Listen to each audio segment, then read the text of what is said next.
Ang Lubok River sa Bohol dili ni ordinaryong sapa. Kini ang kasing-kasing sa turismo sa probinsya.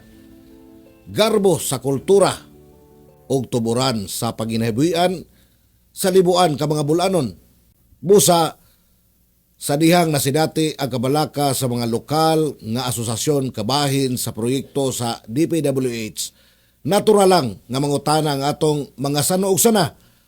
Alang ba yun kini sa kaayuhan sa tanan o aduna ba kini daotang epekto?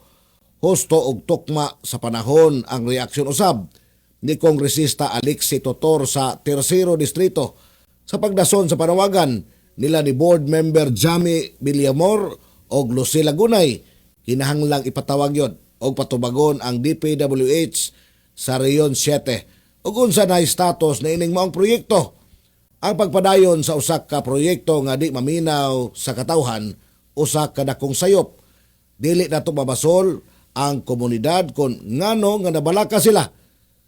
Sa dagang higayon, nakasaksi kita og mga infrastruktura nga tamis kayo ang saad sa sinugdanan apan nagbilin og permanenteng sabad sa kalikupan sama sa pagkaguba sa suba o pagkahinay sa turismo. Ang kalambuan dili kinahanglang magpasabot og pagkaguba. Ang tinuod nga progresibong gobyerno mahibaw mo balanse sa tulo ka butang: ang kalikupan, ang turismo ug ang panginabuhian. Dili pa ulahi ang tanan, sanglit nagpadayon pa ang proyekto. Kini ang saktong higayon aron mo lingkod ang tanan sa usa ka lamesa. Ang bukas nga diskusyon mo iyawi aron matulid ang mga sayop sa dili pa kita madatugan sa mga dagkong problema.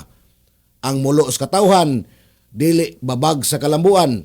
Hinunua giya kini aron masiguro nga ang proyekto luwas og makiangayon.